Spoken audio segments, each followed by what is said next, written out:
Hello guys, आज मैं आपसे बात करूंगा 3D सॉफ्टवेयर माया की नेविगेशन और टूल्स लेआउट पर। तो फिर तैयार हो जाएं और इस चैनल को सब्सक्राइब करें और बेल आइकन जरूर प्रेस करें।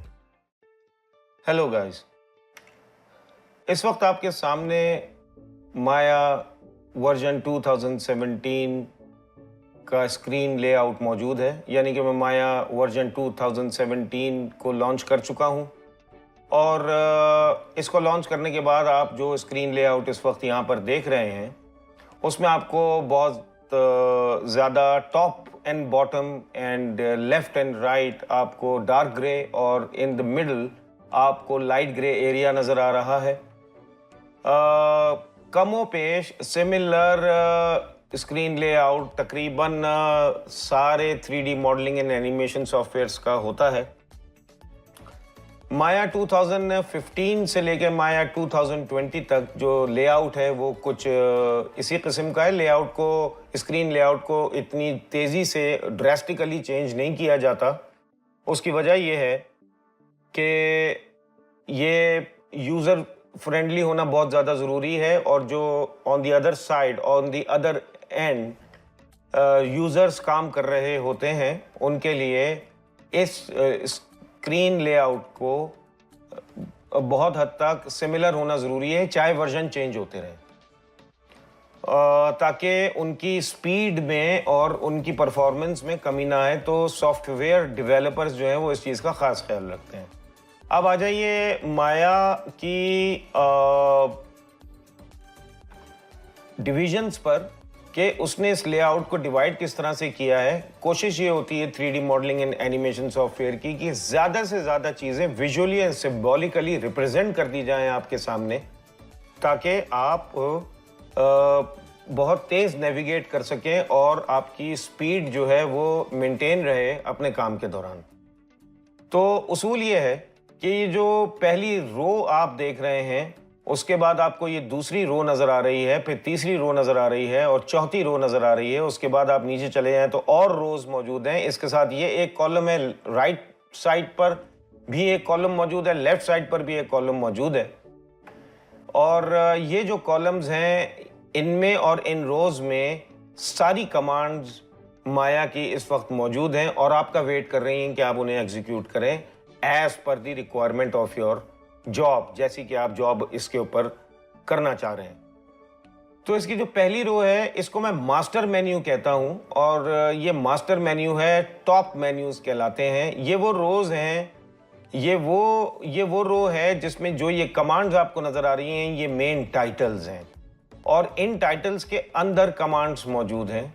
और ये जो मास्टर मेन्यू है ये इस बात की दलील है कि इस मास्टर मेन्यू में पूरे माया की सारी कमांड्स मौजूद होना चाहिए हर हाल में। ऐसा हो नहीं सकता कि इसके अंदर कोई भी कमांड जो है वो मिस कर दी जाए। सिर्फ और सिर्फ उस कमांड को डिस्ट्रीब्यूट किया जा सकता है इस पूरे स्क्रीन लेआउट में कहीं पर, लेकिन वो कमांड्स आपको यहाँ पर हर हाल में मिलना चाहिए। इसके बाद जो रो आपको नज़र आ रही है इनको हम शेल्फ्स कहते हैं। ये बिल्कुल उसी तरह से हैं जैसे कि लाइब्रेरी में शेल्फ्स होते हैं और फिज़िक्स का एक शेल्फ मौजूद होता है जिसका मेन टाइटल फिज़िक्स होता है, केमिस्ट्री का एक शेल्फ होता है जिसका मेन टाइटल केमिस्ट्री होता है।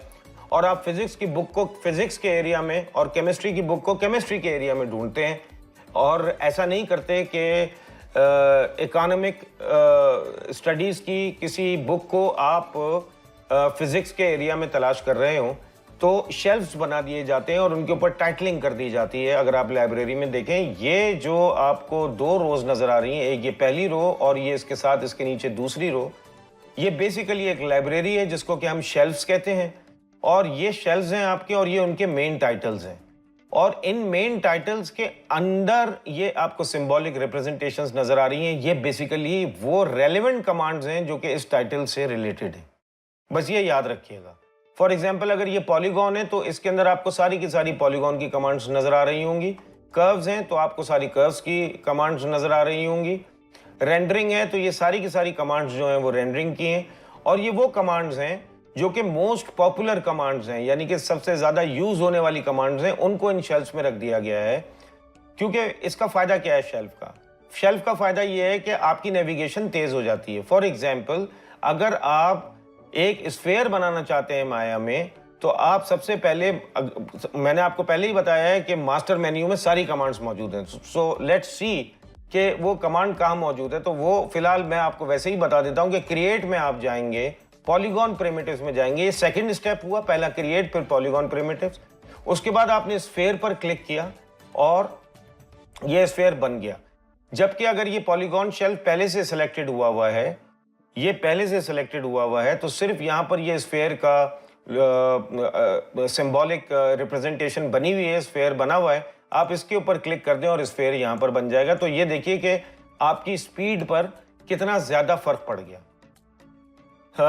तो ये वो रोज हैं जो कि शेल्फ्स कहलाती हैं, और ये सारे के सारे शेल्फ्स कस्टमाइज्ड हैं। आप इनको कस्टमाइज कर सकते हैं, आप अपना पर्सनल शेल्फ बना सकते हैं जैसे कि मैंने बनाया हुआ है, और इसके अंदर आप अपनी कमांड्स रख सकते हैं। और ये जो बाकी और जो दूसरे शेल्फ्स हैं, इनको भी आप 100% कंप्लीटली यहाँ से आकर चेंज कर सकते हैं, और शेल्फ्स जो हैं वो सारे के सारे जो है वो चेंज हो जाएंगे, और उनके नाम भी अगर आप चाहें तो चेंज कर सकते हैं। तो यानी कि ये 100% कस्टमाइजेबल है, और ये पूरा स्क्रीन लेआउट जो है वो कस्टमाइजेबल है।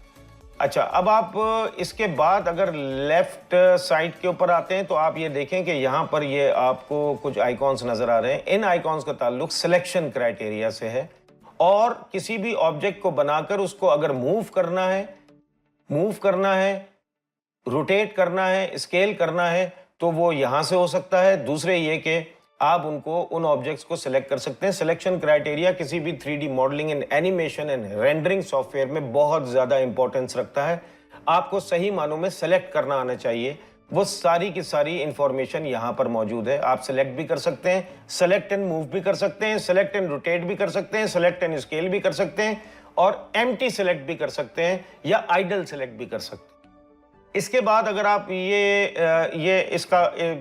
जो कमांड्स आपकी मौजूद हैं, ये कमांड्स आप यहां से भी ले सकते हैं, और इनकी हॉट कीज भी मौजूद है, और ज्यादातर हॉट कीज को यूज किया जाता है। लेकिन आपको ये पता होना चाहिए कि ये कमांड्स यहां पर ये सिंबॉलिक रिप्रेजेंटेशन में अपनी मौजूद है। इसके बाद इसके नीचे जो एरिया है उसका ताल्लुक इस स्क्रीन विंडो से है। ये वो विंडो है, ये वो इंटरैक्टिव एरिया है जिसके अंदर आप काम करेंगे। जितनी भी कमांड्स हैं वो सारी की सारी एग्जीक्यूट होंगी। उनकी डायग्रामेटिक रिप्रेजेंटेशन आपको यहाँ पर नजर आएगी, और आपकी सीन फाइल क्रिएट होना शुरू हो जाएगी। इसके बाद अगर आप देखें तो ये विंडोज हैं। आपको जब ये लॉन्च हुआ है तो इसमें आपको सिंगल विंडो नजर आ रही है जिसको हम पर्सपेक्टिव विंडो कहते हैं, और इसकी डिटेल्स हम बाद में ट्यूटोरियल्स में देना शुरू कर देंगे। अभी तो ये लेआउट पर बात हो रही है।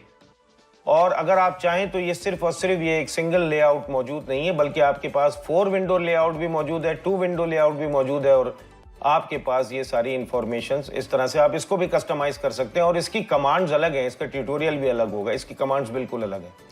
बीच में मैंने इस रो को छोड़ दिया, और ये रो जो है बेसिकली ये सिंबॉलिक रिप्रेजेंटेशन है आपके मॉड्यूल के चेंज करने की। आप मॉडलिंग मॉड्यूल में है, रिगिंग में है, एनिमेशन में है, इफेक्ट्स में है, रेंडरिंग में है। मजीद कस्टमाइज करेंगे तो और कमांड्स भी मौजूद हैं, और टाइटल्स भी मौजूद हैं जो कि आप यहाँ पर ऐड कर सकते हैं।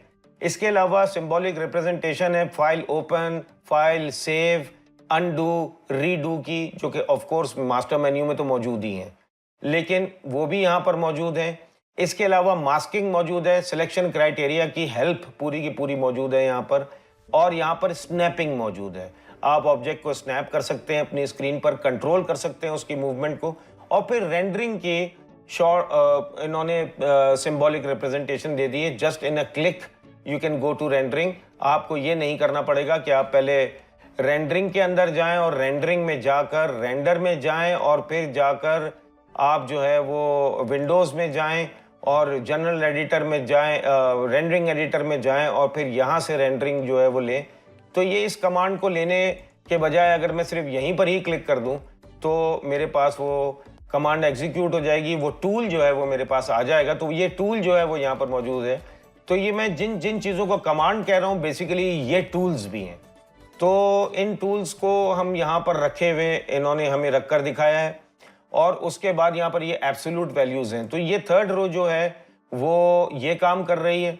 इसके बाद अगर आप नीचे आ जाते हैं तो यहाँ पर जो आप ये रो देख रहे हैं इसका नाम है टाइम लाइन। और ये टाइम लाइन इसका बेसिकली 100% ताल्लुक एनिमेशन से है। इसका मकसद वक्त से है, टाइम से रिलेटेड है। इसमें टाइम रिकॉर्ड होता है और टाइम के साथ साथ आपकी एनिमेशन रिकॉर्ड की जाती है इन टर्म्स ऑफ की फ्रेम्स एंड इंटरमीडिएट फ्रेम्स, जिनका कि हम जिक्र जो है वो आने वाले ट्यूटोरियल्स में करेंगे। लेकिन इस वक्त के लिए ज़रूरी है कि आपको ये बता दें कि इसका मकसद ये है कि ये आपकी एनिमेशन को, ओवरऑल सारी एनिमेशन को जो कि टाइम और की फ्रेम्स के पॉइंट ऑफ व्यू से होती है, उसको ये रिकॉर्ड करता है। इसके नीचे जो आपको रो नज़र आ रही है ये रेंज बार है, ये असिस्ट कर रही है टाइम लाइन को। और ये कैसे असिस्ट कर रही है कि टाइम लाइन का जो पीरियड है, जो कि अगर आप देखें नंबर्स लिखे हुए हैं 1 2 3 4 5 6 7 8 9 10, और ये मैं देखिए ये स्क्रॉल भी कर रहा हूँ और टाइम चेंज हो रहा है। और ये 1 से लेकर अगर आप मैं इसको आगे लेकर चलता चला जाऊँ तो 120 तक है। ये बाय डिफ़ॉल्ट इतनी ही बड़ी टाइम लाइन दिखाता है जब आप लॉन्च करते हैं माया को।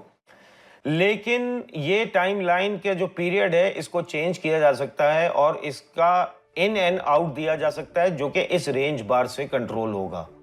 तो आप कभी किसी एक पार्ट के ऊपर एनिमेशन के काम कर रहे हैं या पूरी की पूरी जनरली आपने पूरी एनिमेशन को लिया हुआ है, तो आप इस टाइम लाइन के पीरियड को चेंज कर सकते हैं। फॉर एग्जांपल 25th फ्रेम जो है वो इस वक्त यहाँ पर मौजूद हो, टाइम लाइन स्टार्ट ही 25th फ्रेम से और 50th फ्रेम पर ख़त्म हो जाए, तो वो इस रेंज बार के थ्रू हम कर सकते हैं।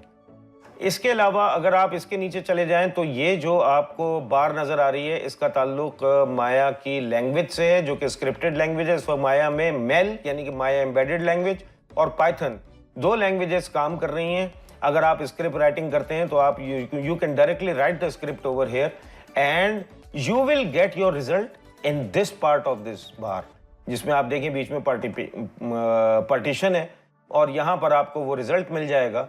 और आप बिल्कुल यहाँ पर जो भी अपनी कमांड एग्जीक्यूट करते हैं, जिस टूल को भी यूज़ करते हैं, जब उसको एग्जीक्यूट करते हैं और उसका रिजल्ट आपको इस इंटरैक्टिव स्क्रीन के ऊपर 3D स्क्रीन के ऊपर नज़र आता है, उसका रिजल्ट भी यहाँ पर आपको मिल जाता है। वो रिजल्ट आपको देता है। अगर रिजल्ट के आगे 0 लिखा हुआ हो तो इसका मतलब आप सक्सेसफुल नहीं हुए, और अगर रिजल्ट के आगे कोई इंटीजर नंबर वगैरह मौजूद हो तो इसका मतलब आप की कमांड एग्जीक्यूट हो गई है।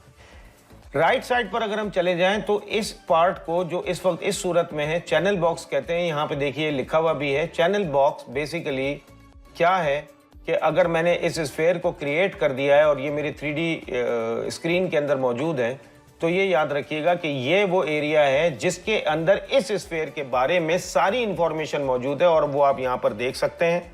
और वो कैसे देख सकते हैं, क्या आपको ये बता देगा चैनल बॉक्स कि इस वक्त आपका स्फेयर कहाँ मौजूद है, उसकी लोकेशन क्या है, उसकी पोजीशन क्या है, वो कितना रोटेट हुआ हुआ है, वो कितना स्केल हुआ हुआ है। इसके अलावा उसके शेप की डायमेंशंस क्या हैं, ये शेप आपको यहाँ पर लिखा हुआ नज़र आ रहा है, इनपुट आपको लिखा हुआ नज़र आ रहा है। और वो ये आपको ये भी बता देगा कि इसकी डायमेंशंस क्या है, इसका रेडियस क्या है, इसकी डिटेल्स कितनी है। वो सब का सब आपको यहाँ पर सारी इंफॉर्मेशन हर ऑब्जेक्ट की मिलेगी। इसी का एक पेरेंट डायलॉग, ये चैनल बॉक्स है, मैं इसको अगर डायलॉग बॉक्स भी कह दूं तो इसका एक पेरेंट डायलॉग बॉक्स भी मौजूद है, और वो है अगर मैं कंट्रोल ए प्रेस करूं और यहाँ पर आकर मैं कंट्रोल ए प्रेस करूं तो वो एक डायलॉग बॉक्स जो है वो मेरे सामने खुल जाएगा। उसके अंदर भी यही सारी की सारी इंफॉर्मेशन मौजूद है। लेकिन चैनल बॉक्स में और एट्रीब्यूट एडिटर में फ़र्क ये है कि चैनल बॉक्स में मोस्ट पॉपुलर और मोस्ट कॉमनली यूज्ड डिटेल्स जो हैं वो ऑब्जेक्ट की मौजूद होती हैं, जबकि एट्रीब्यूट एडिटर में सारी डिटेल्स मौजूद होती हैं। कोई ऐसी चीज़ नहीं है, जैसे मैंने आपको मास्टर मेन्यू के लिए बताया था, कि इसके अंदर मौजूद ना हो, चाहे वो आप यूज़ कर रहे हो या ना यूज़ कर रहे हो। तो attribute editor is basically I call attribute editor a parent of channel box.